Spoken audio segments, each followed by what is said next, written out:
Pois é, pessoal. Essa semana é decisiva para o futuro do nosso país e para a história do nosso Brasil, o que vai perdurar por anos, né? Dá uma olhada nessa matéria aqui do Metrópolis. Essa semana eles retomam o julgamento absurdo sobre o Jair Bolsonaro. E aí, muitas vezes eu falei, mas não custa repetir, ele roubou o quê? Ele participou de qual mensalão, de qual petrolão? Não, o discurso é que ele fez reuniões e essas reuniões são tentativas de golpe. E que apoiadores dele fizeram manifestações e culminaram em depredação, e nessa depredação foi golpe de Estado. Então, assim, é uma narrativa fraca que não se sustenta.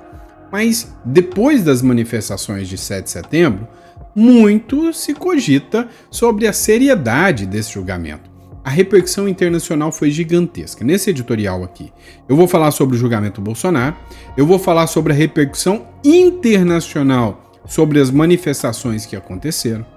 Eu quero falar com vocês também sobre o recado que o STF mandou para o Tarcísio e o rebate, né, que o Sóstenes Cavalcante fez em relação a essa fala do Gilmar Mendes, que foi encarada por muitos setores da sociedade como uma fala absurda do ministro Gilmar Mendes. Ou seja, nós vamos debater na veia o que está acontecendo de verdade na política brasileira. Sem chororô, sem bravata. Vamos entender política, tá bom? Então, se você gosta desse tipo de conteúdo, não esquece de se inscrever no canal, curtir, compartilhar. Só mandando um recado para vocês. Hoje eu fiz um pão, né, durante a live da hora do almoço ali com a minha esposa, com a Fran. E aí teve muita gente que tá pedindo até a receita do pão, né? Eu vou fazer uma gravação, vou realizar uma gravação, depois vou colocar para vocês.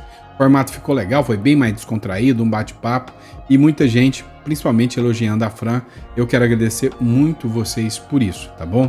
Agradecer muito pela força, sabe? Eu vejo vocês como pessoas da família hoje, sem sombra de dúvidas. Mas bora entender o que está acontecendo. Não esquece de se inscrever, curtir e compartilhar. Se você acha que esse Brasil se tornou uma loucura e que tem medo disso não conseguir se reverter, procura a gente, a descrição tá aqui, ó, e o número do contato tá aqui. Uma residência uruguaia é importante, tá? Muito importante. É uma forma de você garantir que caso você esteja, né, vendo que o Brasil está indo para o lado errado, você pode viver em outro país por muito mais do que 90 dias sem ficar ilegal. Mas toma cuidado, tá? Você vai ter que clicar no link e falar conosco. Tem muita empresa se fazendo se passar aí pela Imigra Mais, que é a nossa empresa. Tem muita gente aí oferecendo e mentindo coisas que são irreais e ilusórias. E isso não é legal, tá? Não tem noção do que estão fazendo. Então entre em contato aqui e a gente vai estar com todo prazer para te atender aqui. Agora de matéria, vamos entender tudo que está rolando. Vem para cima. É o seguinte, pessoal, essa semana retoma o julgamento do Bolsonaro, como eu antecipei para vocês no início desse editorial. E aí o julgamento do Bolsonaro vem com um pedido de condenação do Procurador-Geral da República. Todo mundo fala que esse voto aqui, né, esses votos já estão todos marcados, feitos, prontos, é só condenar. Que não tem nada de jurídico, é totalmente político. Olha só, o primeiro que vai proferir o voto dessa ação penal, que é a 2668, é o ministro Supremo Alexandre de Moraes. Como a gente sabe, a condenação está certa por parte do Alexandre de Moraes. Ele já tomou a Magnitsky. E agora, ele não tem como mais recuar. Outro vai ser o Flávio Dino. É um comunista, né? Então ele também não pode ir contra, né, inclusive, a ala ideológica que ele tem. Então ele vai contra também. Agora, o que pega aqui seria o Fux, a Carmen Lúcia e o Zanin. Provavelmente, né, o julgamento hoje a sessão vai durar cerca de 4 horas, né, para expor fatos, apontar, né, os motivos da pena de cada um dos réus, mas enfim, a gente sabe que essa condenação do Bolsonaro é certa. Os ministros do STF não hesitam sequer em antecipar os seus votos. Hoje o Gilmar Mendes fez uma antecipação do seu voto. Agora, o que chama atenção, o que merece uma discussão melhor? Teve as manifestações do 7 de setembro, e isso assusta muito a esquerda. A prisão do Bolsonaro deu fôlego, deu força ao 7 de setembro, não tenho dúvidas disso. A esquerda viu, ou seja, o último movimento que aconteceu, a última manifestação convocada, foi fraca, foi esvaziada, mas essa manifestação de 7 de setembro foi gigante. A esquerda não conseguiu juntar, cá entre nós, 1/5 do que a direita juntou. Quer dizer, na verdade, nem isso, né? Não deu 1/10. Agora, a verdade é que a repercussão internacional mostrou um Brasil que o cara eleito com 60 milhões de votos não tem povo. Ou seja, tá sem o apoio popular. Eu queria que você desse uma olhada aqui nessa publicação aqui que eu coloco para vocês do G1. Olha só, o mundo e o 7 de setembro. Como a imprensa mundial viu as manifestações nesse domingo. Vários jornais repercutiram. Um deles foi o jornal espanhol El País, reforçou discursos opostos de direita e esquerda e também falou: o Brasil se dividiu, nas ruas em vésperas do veredito do Bolsonaro. O bolsonarismo reuniu milhares de pessoas em demanda de uma anistia, enquanto Lula defende a soberania do país. Agora, o que o discurso aqui não condiz com a realidade? Será que a galera da esquerda defende mesmo a soberania? Será que eles estão protegendo o Brasil em relação a outros países? O The Guardian também fez uma publicação. O The Guardian, para quem não conhece, é britânico, tá? Então, sempre é uma oposição muito grande com o The Economist ali, o The Guardian. O The Guardian destacou manifestantes que imploraram por uma intervenção do presidente americano Donald Trump dias antes do julgamento de Bolsonaro, vestidos com a bandeira dos Estados Unidos, E aí eles colocaram aqui, mas que o povo brasileiro teve que recorrer ao Trump para solucionar, um julgamento que não tem para onde recorrer. O Bolsonaro foi julgado pelo STF, vai recorrer para quem? Então, de certa forma, quando você vê essa matéria do The Guardian, ela cita especificamente o quanto o povo brasileiro lotou as ruas em inconformismo com a decisão do STF, com o posicionamento do STF, pedindo socorro do Trump. Vamos lá, o jornal americano The New York Times também fez uma matéria, eu já até coloquei um vídeo do Itatiaia para vocês que falava sobre isso. Ela diz o seguinte: ela afirmou que milhares de brasileiros lotaram as ruas das principais cidades do Brasil de uma semana tensa que deve terminar com a condenação do ex-presidente Bolsonaro. O mundo sabe que o Bolsonaro já está condenado porque a corte é inimiga do Bolsonaro. Isso cabe num Estado democrático de direito? Creio que não. Outro ponto, não foram milhares de brasileiros, foram milhares de brasileiros de direita pedindo suporte, porque no Brasil está acontecendo uma ilegalidade. La Nación também fez uma publicação, olha o que o argentino disse aqui. Diz que manifestação de apoiadores de Bolsonaro desafiaram o presidente Lula antes do veredito do julgamento do ex-presidente que será julgado pelo STF ainda essa semana. Olha, o que o Lula tem a ver com isso? Num país democrático, Lula não teria nada a ver com isso. No Brasil, o Lula está acompanhando de perto, porque o Lula está influenciando e muito com a Suprema Corte esse julgamento, o que torna o julgamento um julgamento político. Também, o The Washington Post, também americano, disse o seguinte: ressaltou que os apoiadores do ex-presidente Bolsonaro se reuniram nas ruas antes do veredito do julgamento do STF e também repercutiu a fala de Lula em defesa da soberania nacional. Sempre, a mídia de esquerda. Então, o que eu posso dizer para vocês com todo esse contexto aqui, com toda essa situação pairando, sobre o Brasil depois de uma manifestação como essa?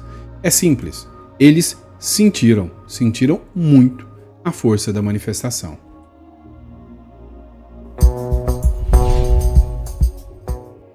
Mas vamos lá, pessoal. Vamos começar falando dessa matéria aqui, Ministro de Lula reage à bandeira dos Estados Unidos em ato. Ficou claro o lado. Pois é, o Rui Costa, da Casa Civil, é aquele que tem alguns probleminhas sobre a questão dos respiradores lá que está sendo investigado, lembra? Pois é. Então, o Rui Costa, que era governador da Bahia, o Rui Costa, que é o ministro da Casa Civil hoje, braço direito do Lula, ele se manifestou nessa segunda-feira sobre as manifestações bolsonaristas do final de semana que exaltaram a bandeira dos Estados Unidos em meio ao tarifaço imposto pelo chefe da Casa Branca, ou seja, pelo Donald Trump. Nesse domingo, apoiadores do ex-presidente Bolsonaro se manifestaram, se juntaram nas ruas e mostraram, né, a força que a direita tem. O que aconteceu em relação a tudo isso? Vamos lá. O que aconteceu foi que ele disse o seguinte: eu nunca vi, não conheço na história da humanidade, no dia da independência, de uma nação, de um país, alguns políticos, algumas pessoas desse país saírem erguendo a bandeira de outro país. E outro país que tem adotado medidas para destruir o emprego, destruir as empresas e a economia do nosso país. Eu nunca vi isso, afirmou Rui Costa em entrevista à Rádio Jacobina da Bahia. Pois é, pessoal, impressionante, né? Ele falar que não, que isso é um absurdo, essa questão de estarem levantando bandeiras. Como pode uma coisa como essa? Levantando bandeiras de outro país? Entre nós, né? A esquerda é literalmente mestre para ficar fazendo, né, esse tipo de trabalho, né, esse tipo de coisa. Como a gente pode citar aqui, a esquerda exibe bandeira da Palestina e expõe a hipocrisia ao criticar opositores com bandeira dos Estados Unidos. Veja só, eu já vi muita manifestação da esquerda, bandeiras do comunismo, bandeira da China. A esquerda brasileira que costuma acusar os seus opositores de traidores à pátria por exibirem a bandeira dos Estados Unidos em manifestações pacíficas, revela toda a sua incoerência ao ostentar a bandeira da Palestina em atos políticos no Brasil, enquanto condenam símbolos de nações aliadas e democráticas, exaltam um território marcado por conflitos, terrorismos e regimes autoritários, deixando claro que a seletividade ideológica fala mais alto que qualquer princípio ou coerência. Pois é, bem que eu diria, né? Na esquerda, a hipocrisia pouca é bobagem. Mas não para por aí, não. Tem um evento aqui, né? Um movimento da esquerda, eu não vou colocar nenhum áudio para não atrapalhar, mas olha aqui, há 3 horas atrás, publicado pelo El Mundo. A esquerda, que fala em soberania, é a mesma que queimava a bandeira do Brasil. O discurso hipócrita de quem nunca respeitou os símbolos nacionais. Não há discurso mais incoerente do que o da esquerda brasileira, quando se apropria da palavra soberania. Em palanques e discursos oficiais, repete-se a retórica de defesa do país e da independência nacional, na proteção dos interesses do povo. Mas basta olhar para a história recente para perceber que, na prática, a mesma esquerda, né, olha só o que eles dizem aqui, hoje clama por soberania, já esteve nas ruas queimando a bandeira do Brasil. Cara, assim, se tem uma coisa que eles sabem, e sabem bem, é ser hipócritas, né? O truque de Bolsonaro é o dizer que o outro lado queima a bandeira do Brasil. Bolsonaro é tão malvadão, que ele postou vídeos, fotos, imagens, matérias da esquerda queimando a bandeira do Brasil, porque na época da campanha eleitoral, o Bolsonaro não poderia fazer campanha utilizando a bandeira do Brasil, foi proibido disso. E ele falou, mas peraí, eu sou proibido de fazer isso, sendo que na verdade tem gente queimando, né, a bandeira do Brasil. Peraí, olha só, teve uma matéria também, essa matéria aqui é de 2025, março de 2025. O deputado quer moção de repúdio à UNB por ato de queima de bandeira. Meu amigo, a UNB queimando bandeira do Brasil, de Israel e dos Estados Unidos. É essa turma que fala em soberania. Essa turma. Vamos lá. E para eles, são só meros manifestantes. Matéria do Estado de Minas. Manifestantes, aqui não são golpistas, não são radicais, são meros manifestantezinhos bonitinhos da esquerda. Manifestantes queimam a bandeira do Brasil e vandalizam em Curitiba. Olha só, os antifascistas, né? Os antifa, tudo radical. Tudo agredindo, atacando. Radicais, extremistas da esquerda. Mas não. Manifestantes, protestozinho, olha lá. Um protesto realizado na noite de segunda-feira contra o preconceito racial e o fascismo resultou em cenas de vandalismo na região central de Curitiba, na sede do governo do Paraná. O Palácio do Iguaçu, manifestantes arrancaram e queimaram a bandeira do Brasil e também picharam muros Outros seguiram para o centro cívico e no caminho destruíram vidros de estação, do fórum civil, de um shopping center. Opa! Atingiram então a sede do judiciário lá em Curitiba. Alguém foi preso?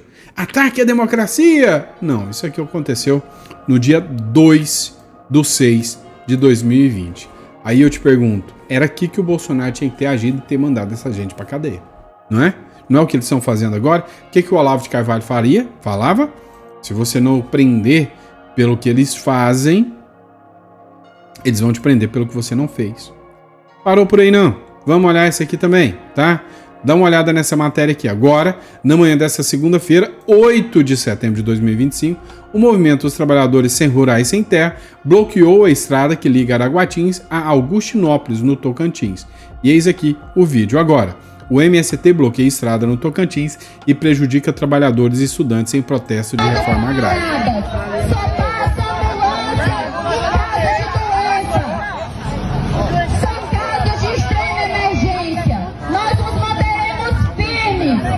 Nós nos manteremos firmes com as nossas bandeiras erguidas. É reforma agrária para o povo. Não existe soberania sem reforma agrária. E repito, não existe soberania sem reforma agrária. Opa, estão batendo de frente com o Lula, hein? O MST tá reclamando do Lula, ó. Não existe soberania sem reforma agrária, né? Vocês viram? Estão batendo de frente com o Lula. Cara, a verdade é que essa turma da esquerda tá ficando louca porque eles perderam o controle do discurso. O Brasil já não aguenta mais. E aí entra a questão do Tarcísio, nós vamos comentar sobre isso agora. Olha só, o Henrique fez uma publicação aqui que eu achei bem interessante, né? Pesquisa Atlas Intel. No maior colégio eleitoral do Brasil, Lula ainda aparece em empate técnico contra o Bolsonaro, o que eu acho uma mentira. Eu duvido que, pelo que a gente viu ontem nas ruas, o Lula tenha condições de ter empate técnico com o Bolsonaro. Michele Bolsonaro, 46-44. A Michele ganha do Lula, mais do que o Tarcísio, mais do que o Bolsonaro. Mas o dado que chama atenção, Tarcísio de Freitas dispara em São Paulo e vence com folga, 52-44 contra o Lula, 52-43 contra o Haddad. Mas vamos falar de São Paulo, nós estamos falando de São Paulo, tá, pessoal?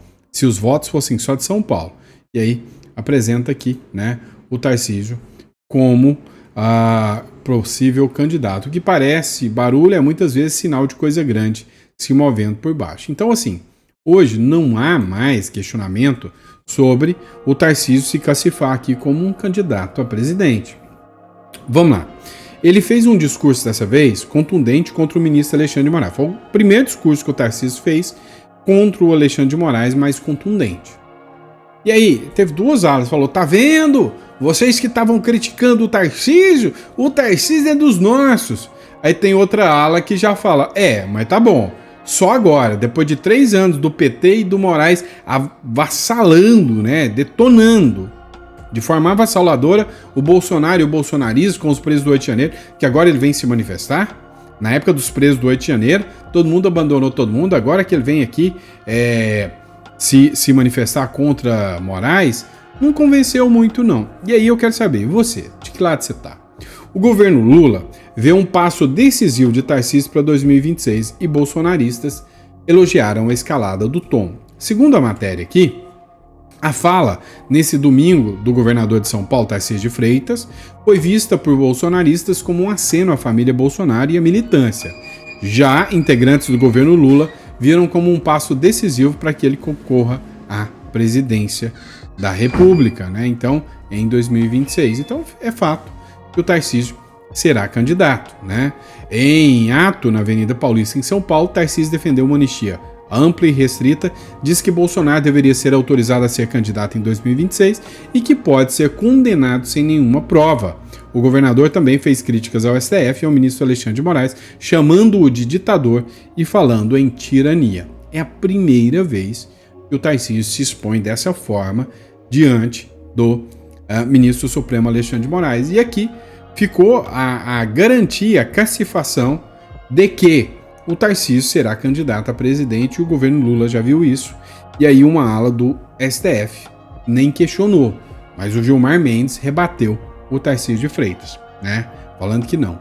Agora, o que aconteceu que é interessante? A anistia que o Tarcísio estaria defendendo, segundo o que rola nos bastidores, é uma anistia da qual o Bolsonaro permaneceria inelegível. Ele ia se manter inelegível. Acontece que Bolsonaro se mantendo inelegível, o Cássio Nunes poderia reverter essa inelegibilidade. O Cássio Nunes será o presidente do TSE durante as eleições de 2026, sendo que foi o próprio Bolsonaro que o indicou. Então, ainda há uma remota chance do Bolsonaro se candidatar? É remota, mas há. O que para o Tarcísio, se ele abre mão e diz que vai ser o candidato e depois o Bolsonaro está liso, livre para fazer, para ele não é bom. Então, resumindo, o Tarcísio já se classificou como candidato aqui, mas deixando o pezinho ainda no estado de São Paulo para falar, se o Bolsonaro consegue, eu volto. Então, o Tarcísio está jogando de forma bem estratégica. Agora, o Brasil está maravilhoso, né? Então, tem risco até do Tarcísio e do Bolsonaro e de qualquer um, até do cachorro caramelo, perder do Lula. Porque olha só essa matéria. Matéria da Quaest, tá? Da Instituto de Pesquisa. 54% dos brasileiros dizem que confiam em Lula como presidente. Só 44% diz que não confia. Foi feita uma pesquisa da Genial Quest, que foi divulgada hoje de manhã, coincidência, logo depois das manifestações que mostraram que não tinha ninguém do PT nas ruas. Ela diz que 54% da população diz que confia muito mais no Lula como presidente do que na época do Bolsonaro. Coincidência, né? Tinha ninguém do Lula na rua, mas agora a pesquisa diz que 54% tá mais com ele e que só 44% é contra o Lula. Onde foi feito isso? Na porta do presídio, só pode, né? Porque para dizer que confia mais no Lula, cai entre nós, né? Não dá para confiar que passou na porta da sua casa. Vamos lá, matéria do Globo. Em 2 anos, 14 milhões de brasileiros superaram a linha da pobreza. Olha que maravilha! Essa informação aqui, quase que chinesa, né? Chega para nós dizendo que, olha, 2 anos só do governo Lula, com os rombos das estatais, com o Brasil indo para o buraco, 14 milhões de brasileiros superaram a linha da pobreza. Os dados do Cadastro Único, que dá acesso a benefícios sociais do governo, mostraram que nos últimos 2 anos, cerca de 14 milhões de pessoas superaram a linha da pobreza no Brasil. A renda, considera o levantamento, não inclui o repasse da Bolsa Família, só a gerada pelos que vivem no lar no atual cenário de baixo desemprego. É o que diz a matéria. Olha só como o Brasil tá bom. E você aí falando mal do Lula, não é? Eu só não consegui entender, é sério, como que muita gente está saindo da pobreza, como que o Brasil está melhorando, se, segundo essa matéria do 360 diário, o Brasil atingiu 94 milhões de dependentes de programas sociais. Ou seja, quase metade da população, 94 milhões de brasileiros, estão dependendo de alguma bolsa ou de alguma ajuda do governo. E aí está falando que o Brasil está melhorando, tá todo mundo saindo da pobreza. Eu, sinceramente, eu não consigo bater esses dados e entender. O Brasil alcançou a marca de 94 milhões de pessoas dependentes de programas sociais federais, representando quase metade da população e equivalente ao tamanho das nações como o Egito. Dados recentes do Cadastro Único revelam que 7 em cada 10 brasileiros em idade ativa, entre 15 e 64 anos, iniciaram o segundo semestre de 2024 inscritos em benefícios, como o Bolsa Família, que atende mais da metade desse grupo, para garantir a subsistência básica. Esse cenário reflete uma economia ainda presa à baixa renda, com os programas sociais custando ao governo cerca de R$500 bilhão anuais, financiados principalmente por meio da maior arrecadação tributária, ou seja, está arrecadando muito mais impostos, está cobrando muito mais, vai aumentar muito mais, porque mesmo cobrando muito mais, a dívida está avassaladora, e aí a preocupação é como é que vai ficar o Brasil para o ano que vem, né? Vamos lá, pessoal. Vou colocar uma imagem aqui para vocês, né? Tem tudo a ver com política, porque a turma aqui, ó, Mais Goiás fez a publicação aqui. Mudando de assunto agora. Cantora Pablo Vittar, você já viu? Pois é. Resolveu fazer um bate-cabeça aqui, sei lá o que é isso, ficar sacudindo a cabeça, que eu acho que ficou meio tonta, e resolveu pular em cima do povo. Só não contava que todo mundo ia sair fora e ela se estabacou no chão. Por que eu tô colocando essa imagem? é o retrato do governo. Um monte de gente sem noção, falando que apoia o governo Lula, mas na hora que o governo Lula for pro abraço, meu amigo, é chão, né? Dá uma olhada aí nessa cena deplorável aí, batendo a cabeça aqui e de repente vai pular pro povo. É o governo Lula, gente. Eu quis fazer aqui a representação. Olha só, só não contava que ninguém ia segurar, né? Pois é. Será que o governo Lula tá contando que alguém vai segurá-lo? Acho que não. Acho que não.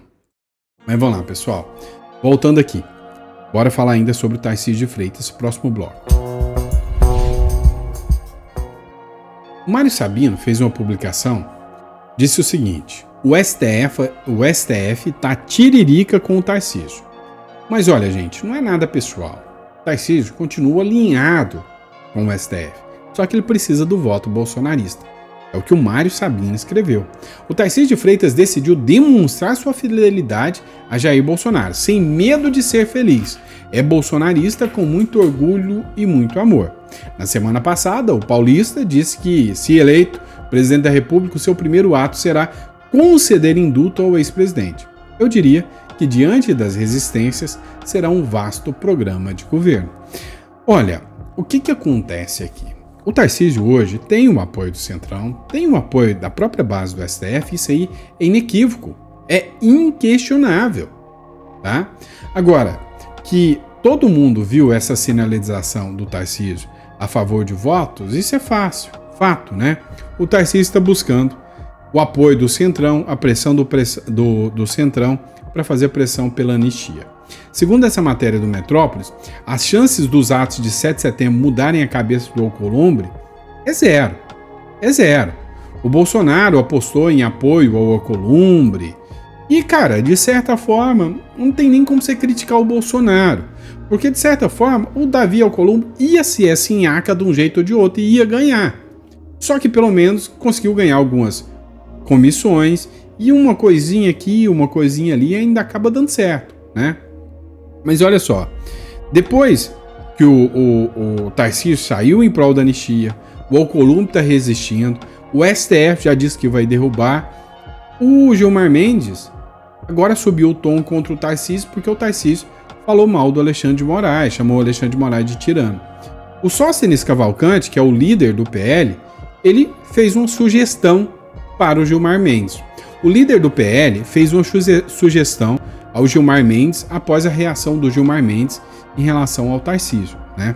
O Sóstenes Cavalcante resolveu dizer o seguinte: assim como o Gilmar Mendes fez com o Tarcísio, o Sóstenes usou o X para dar uma sugestão ao decano do Supremo, que pare de opinar sobre política e passe a se pronunciar apenas nos autos de processo. Abre aspas. Minha humilde sugestão ao ministro Gilmar Mendes é que ele precisa parar de emitir suas opiniões políticas e se limitar aos autos. Ao criticar o governador Tarcísio, ele joga o STF na vala comum de Alexandre de Moraes, escreveu o Sóstenes Cavalcante. Ou seja, hoje em dia não é novidade para ninguém que o Supremo Tribunal Federal age muito mais politicamente, muito mais com política do que literalmente fazendo, né, seguir o rito da Constituição, fazendo seguir o rito das leis, né? Então, tem toda a justificativa, o Sóstenes aqui, e muitos outros também criticaram, para ir lá e dar espetáculo no Gilmar Mendes, falando, segue a lei aí, segue a Constituição, e só se pronuncie nos autos. Se você quiser ser político, põe o seu nome na urna e vai candidatar, né? Então, foi cirúrgico aqui, o Sóstenes Cavalcante, tá bom? E é isso, pessoal. Muito obrigado pela confiança, pela credibilidade. Amanhã de manhã a gente volta com mais um editorial especialmente para você, tá bom? Muito obrigado pela confiança e credibilidade aqui no nosso trabalho, tá bom? Se precisar dos nossos serviços, se é a sua intenção de migrar para o Uruguai, entre em contato aqui na descrição ou pelo telefone, vai ser um prazer estar te atendendo, tá bom? Grande abraço e até a próxima.